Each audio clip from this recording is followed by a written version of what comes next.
Kwa hivi sasa niko na Mheshimiwa Mbuthia. Habari asubuhi. Hey, morning. Good morning to you. Nimefurahi sana kuwa hapa. Nimeshukuru sana. Nimepata a bit of nostalgia nikiingia. Nakumbuka about 5 years ago nilikuja hapa Standard Media kufanya ile contest ya KTN the presenter. Okay.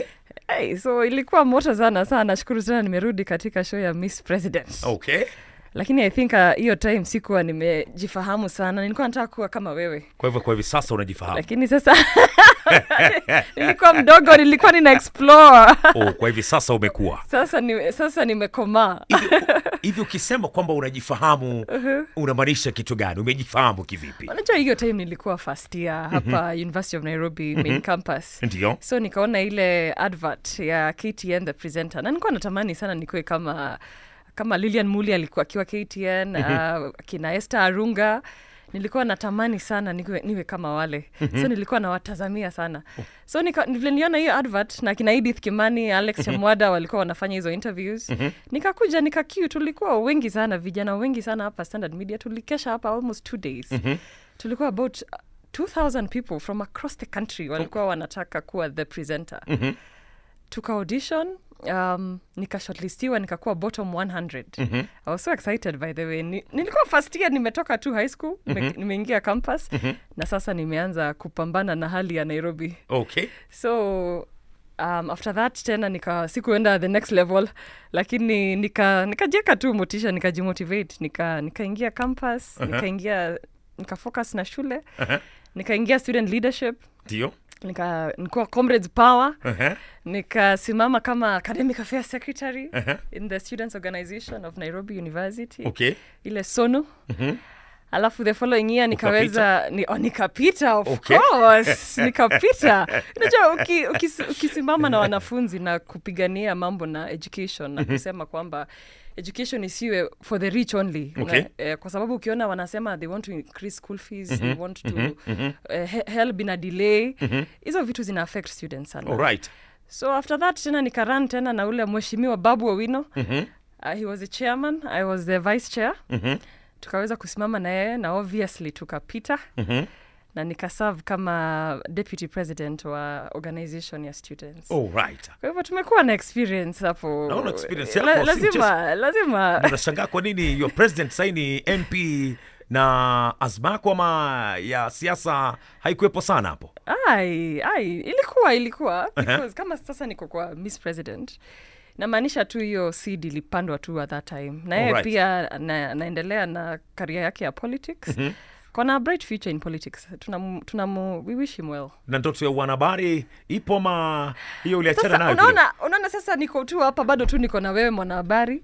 Unajua hiyo ni fourth estate. Nilisema wacha niende first estate kwanza, alafu nitawaka na fourth estate. Okay. Kuwakilisha mambo ya nchi hiyo ambayo niko passionate sana about. Maybe kwa hivi sasa kuna msikilizaji anasema huyu mheshimiwa ameenda kwenye, amekuwa katika uongozi wa university, amekuwa katika masuala mbalimbali, amejaribu wanahabari na kadhalika. Maybe kuna mtu angelipenda kujua kwa hivi sasa unafanya kitu gani? Sasa niko nafanya na kutoka University of Nairobi Students Union, niliweza kuelektiwa kwenye All Africa Students Union. Kuna ile ni kama African Union ya wanafunzi. Iko headquartered in Accra, Ghana. So I work as the Secretary for Gender and International Relations. Na tunashughulikia mambo ya wanafunzi across the continent. Tunafanya kazi na universities and governments and African governments ku advocate for student rights, mambo na education, mambo na affordability of education, na sio Kenya peke yake but across the continent. Nchi zingine zinafanya vizuri, lakini Kenya inafanya vizuri zaidi katika mambo ya education na mambo ya student leadership pia inasaidia sana, because unapata most student leaders wanaweza kuenda kwenye national politics. Okay. Na nchi zingine pia zinataka hivyo. Zinataka hiyo ikuwe ya base ya kubreed leaders. So it's the best incubator for that. Kwa hivyo unapata ile experience ya kukua elected, una run for office, una articulate issues. Najua ukiarticulate issues kwa wanafunzi ni very critical, kwa sababu ukikampeni kwa university, unakampenia madaktari, unakampenia engineers, unakampenia actuarial students, lawyers. Hawa ni watu wako sharp, ni watu wanaelewa hii mambo ya demokrasia na governance. Based in Kenya ama Accra, Ghana? Hiyo iko based in Accra, Ghana. Wewe? of uko best? Niko both Nairobi and Accra, Ghana. Accra, Ghana. Yeah, kwa sababu tunawakilisha both East Africa na West Africa. Kwa hivyo mtu unapepea sana. Lazima. Leo kwa Nairobi, kesho Accra, kesho kwa Dar es Salaam, lazima tuwakilishe. Lakini pia hii experience ya kuserve students imeni open up a lot of spaces. Kwa sababu nao naweza kuwakilisha mambo ya education at a national level, kwa sababu education ndio the bedrock of any nation. Unaona kama budget yetu almost a third of it inaenda kwa mambo ya education.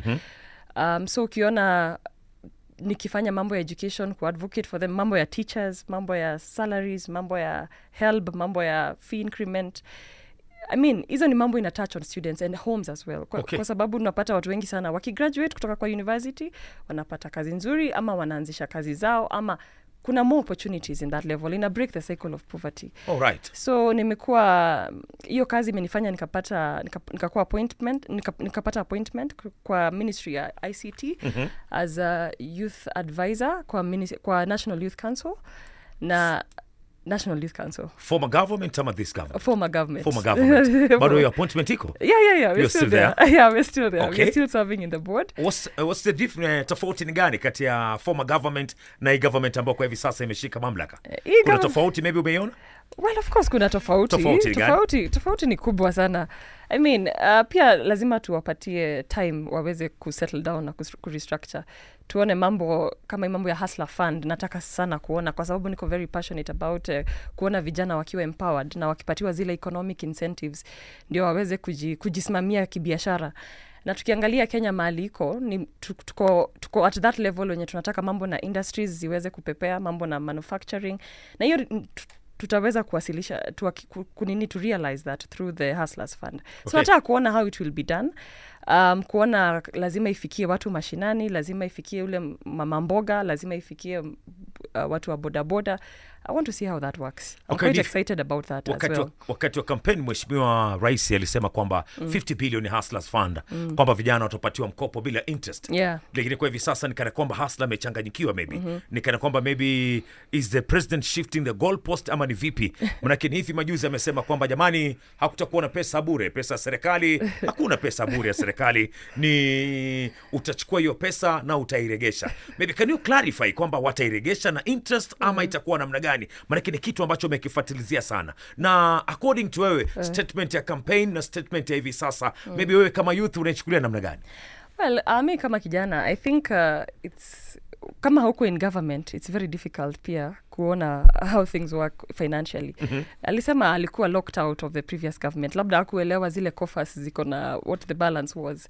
Lakini juu bado anataka kurealize hiyo agenda ya Hustler Fund. Akaona it won't work because kama tuna struggle as a country, na sio kupenda kwake ama even the previous government. Previously, ukiangalia every time tunakuwa na elections, pre-election, during the election and post-election, tunakuanga na economic decline. Cost of living goes high all the years since independence. Kwa hivyo it is not new now. Na even now that tukiona mambo ya post-election violence haikufanyika this time, vile watu walikuwa wanasema, this might happen, that might happen, those prophets of doom, na that did not happen. And there was a peaceful transition from President Uhuru to now President Ruto. So ukiona vitu kama hizo, zina affect the economy widely. Na so he has to make decisions based on what is there. So I support him fully. If he thinks that that is the way to go, then people can afford it.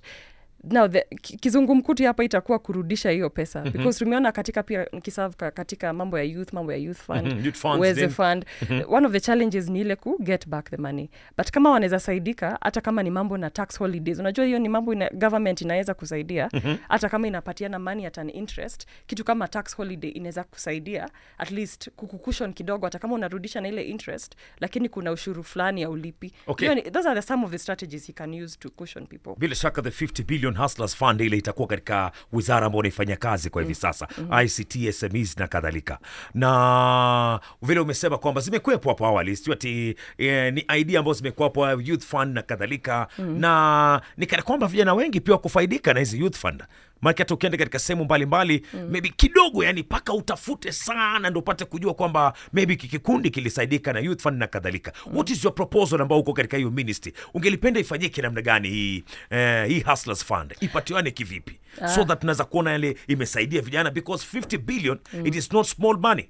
Ikiweza kupatiwa ukweli na ifanye kazi ambayo inafaa kufanyika, bila shaka vijana wengi watafaidika hapa nchini Kenya. Proposal yako maybe ungelipenda igawanywe kivipi, ifanywe kivipi ndio tuone ikiwa effective?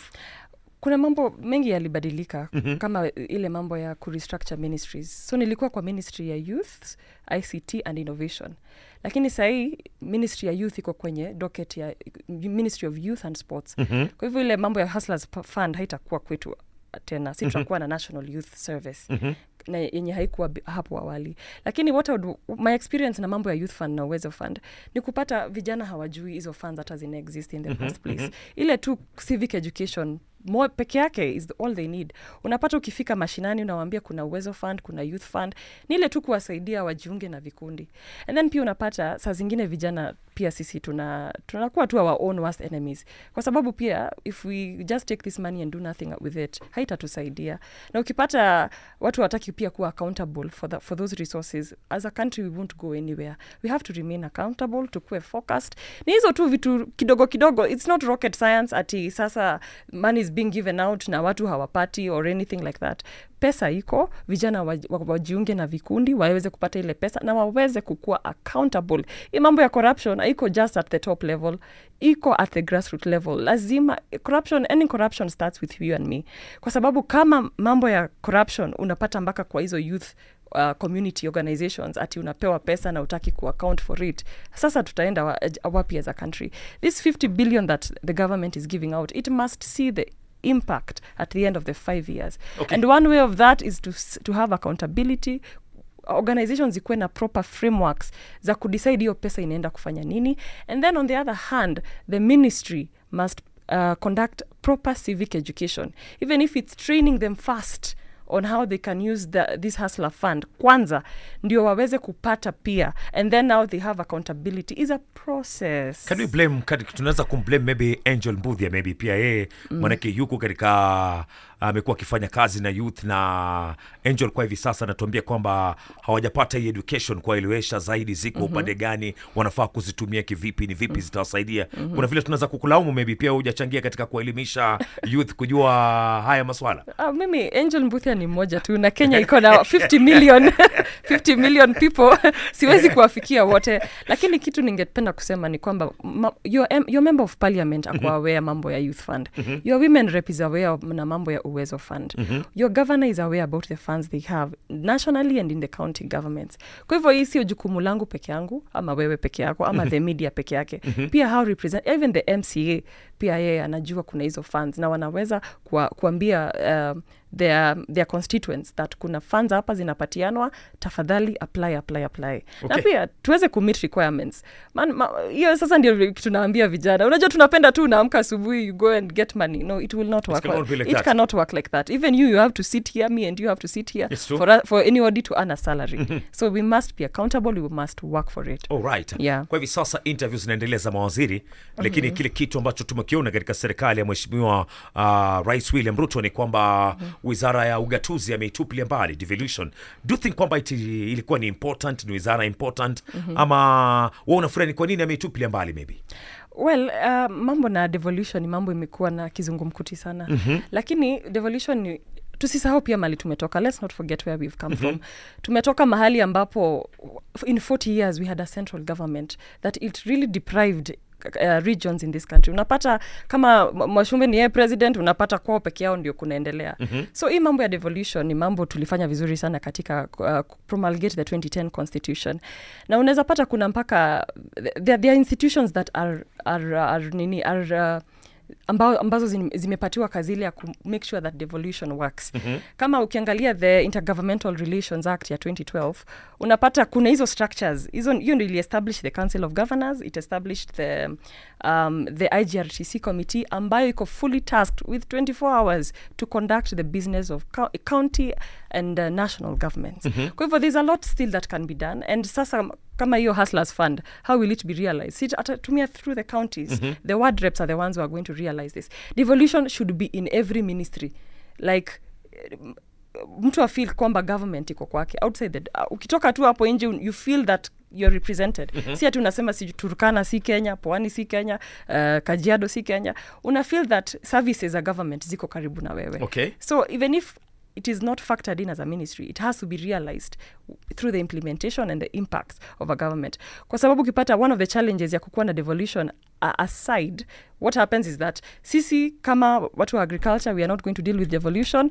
The Ministry of Devolution will deal with that. Lakini when it's just like ICT. When it is mainstreamed in every other ministry, it is possible to realize the fruits of devolution. Okay. So at least according to maybe proposal yako ni kwamba kama kila wizara inaweza kuwa na a department ambao maybe inadili na masuala na ugatuzi na kadhalika, inaweza kuwa ni jambo la kufurahisha tena zaidi. Constitution ime stipulate very clearly what a county and national government should do. Okay. That is not rocket science. Iko mambo na agriculture, mambo na education, mambo na health, those are devolved functions. Okay.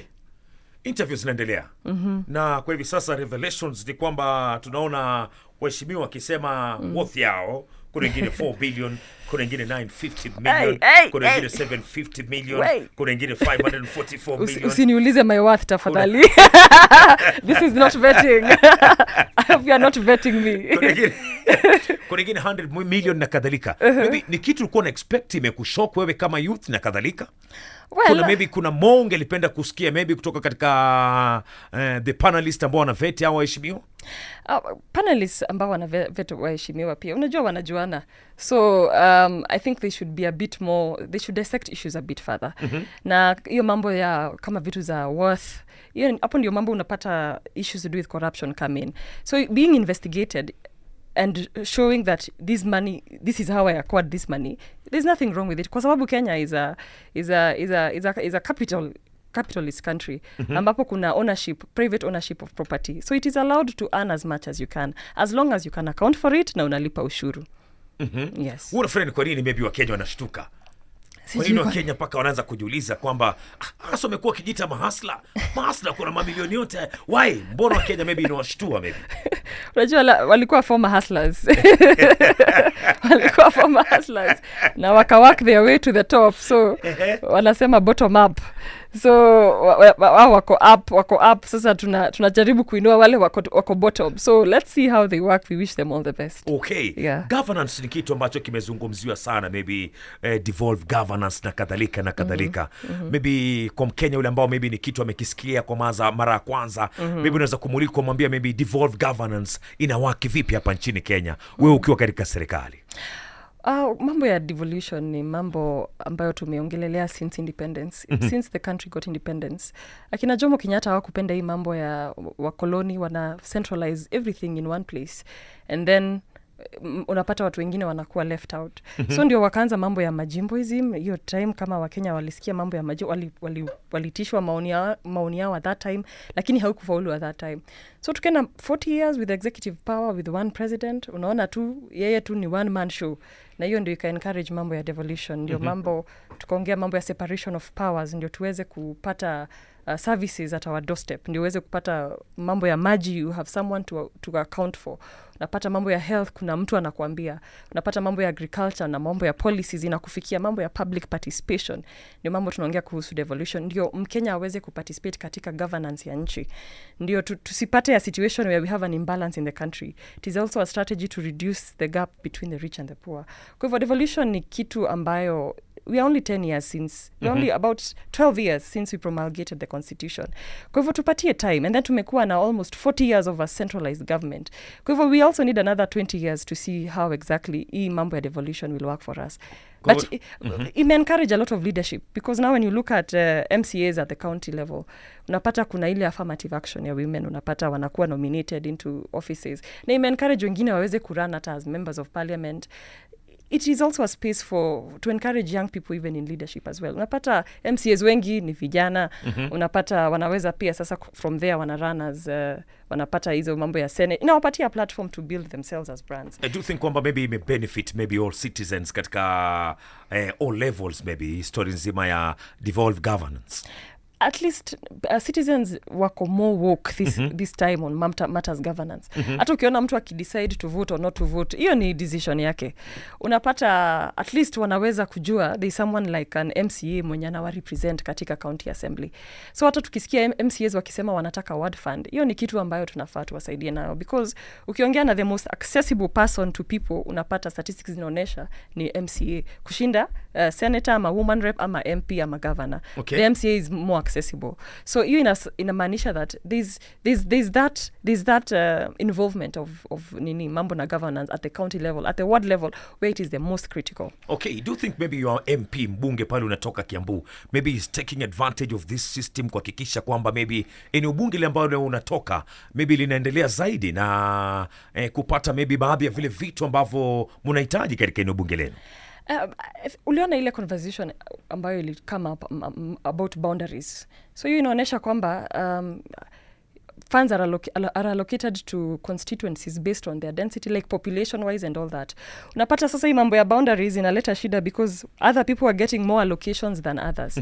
So unaona kuna ile will, those members of parliament or those MCAs ambao wako na ile passion ya kuhudumia wananchi, wanajua those issues. Na wanasema kwamba kama tusipo demarcate our country better, ndio tuweze ku have better resources, mambo ya bursaries ziweze kufikia wananchi better. Unapata kwingine mwanafunzi anapata 2,000, kwingine mwanafunzi anapata 10,000, and they are all citizens and they pay the same taxes. Hiyo ni mambo when members of parliament are talking about these things, inamaanisha they are very important, na hiyo ni platform ambayo wanatumia kuwasilisha mambo ya wananchi. Kwa hivyo nikiangalia sioni how we can do away with it. I think we need to empower them more so that they are able to serve the citizens better. Okay. Yes. Kwa hivi sasa kuna Mkenya anajiuliza, okay, tuko na ugatuzi, tuko na makaunti na kadhalika na kadhalika. Lakini kwa hivi sasa kuna Mkenya atajui watoto wake watakula kitu gani. Kuna Mkenya atajui atatoa wapi maji. Kuna Mkenya kwa hivi sasa anang'ana kuamsha ngamia, manake haziwezi kuamka tena. Kuna Mkenya kwa hivi sasa wamejifungia katika nyumba kwa sababu ya kuvamiwa na magaidi. Kuna Mkenya kwa hivi sasa kila kilala hata halali yeye ni kuchunga mifugo yake kwa sababu ya wizi katika sehemu mbalimbali na hapa na pale. Hili unalizungumzia namna gani, na ugatuzi upo? Ama tunazoutumia namna gani kuhakikisha kwamba tumeweza kusolve hizi challenges?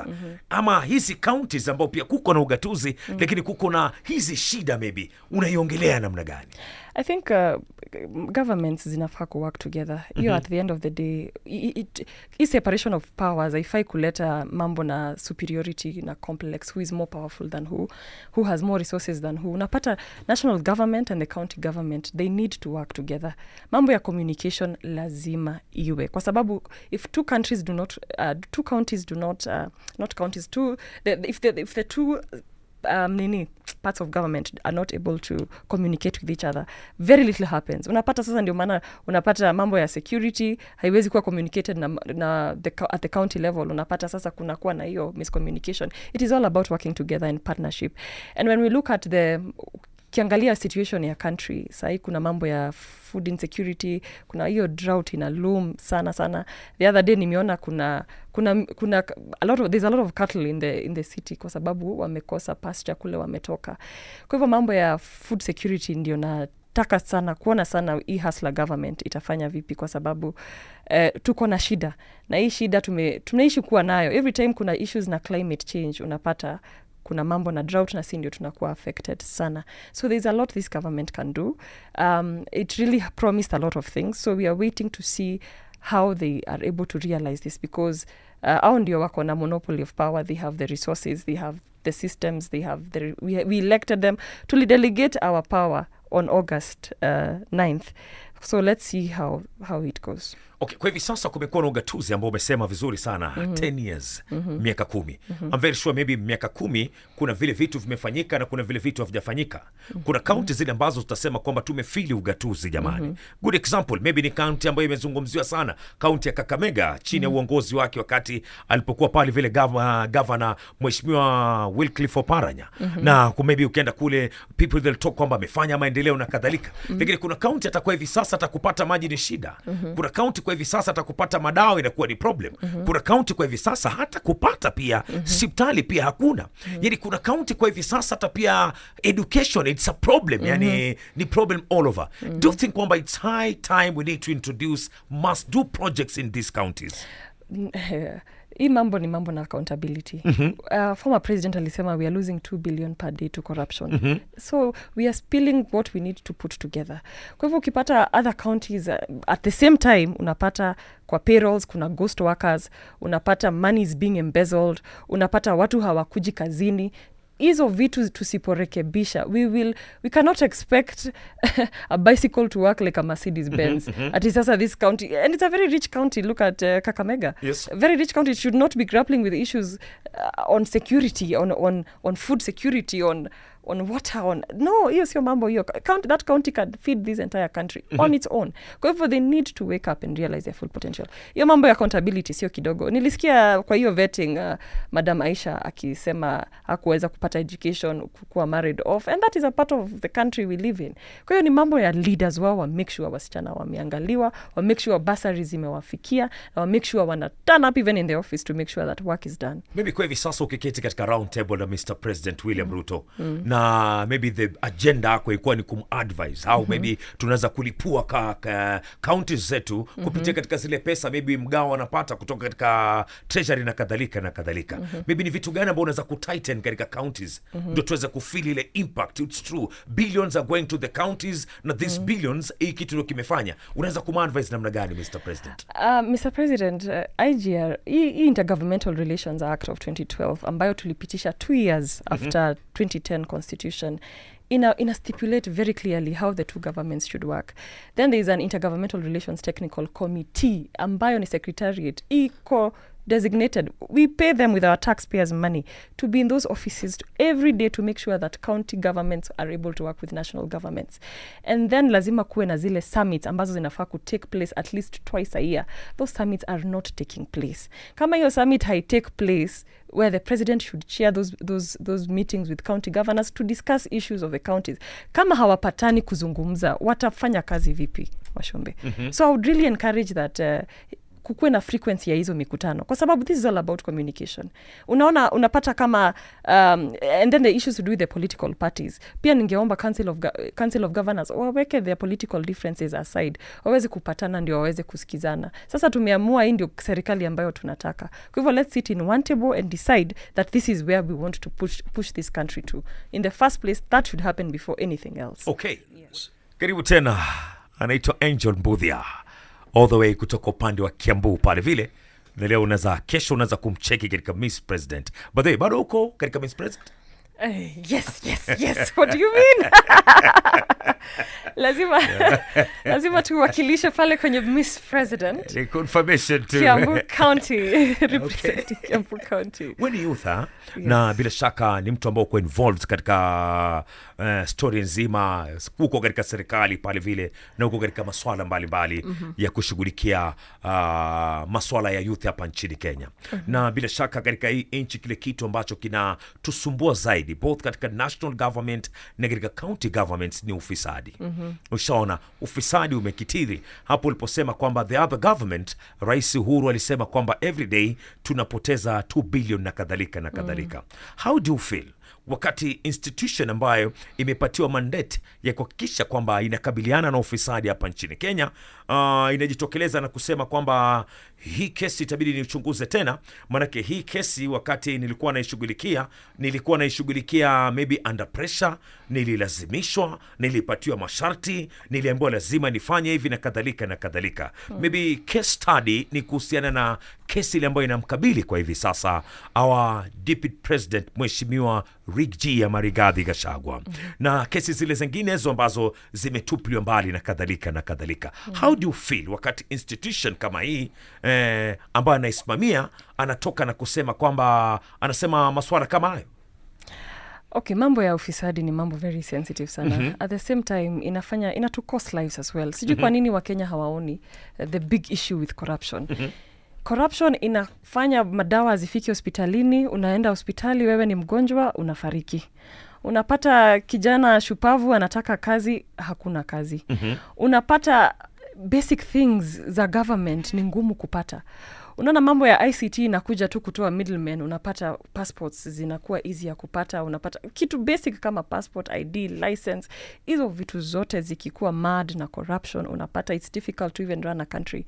Unakumbuka ule tycoon wa West Africa alikuwa anataka kuja kuanza biashara hapa Kenya, a seed company. Unaona anapata tu middleman, unamwambia you must grease palms here and there. Ikabidi tu amepeleka hiyo biashara yake nchi nyingine. Inamaanisha hizo ni jobs tumepoteza. Hizo ni revenue tumepoteza. Just because of corruption. Okay. Sasa na kama it starts with our leaders, then it's very shameful kwa sababu hao ndio wanafaa kwanza waweze kudeclare where they get their wealth, na kama mtu ako na kesi ya corruption hafai kabisa kuhold any public office. In America, things like corruption are not entertained. Wakiimagine tu unataka, wakijua tu you're imagining to steal public money, you are impeached or you resign. Okay. Huku Kenya ukipatikana na kesi ya corruption, unamaliza hiyo kazi, tunakupatia kazi nyingine, ama unatoka hapo unakuja we elect you. That should not be what we do as a country. It will cost us a generation.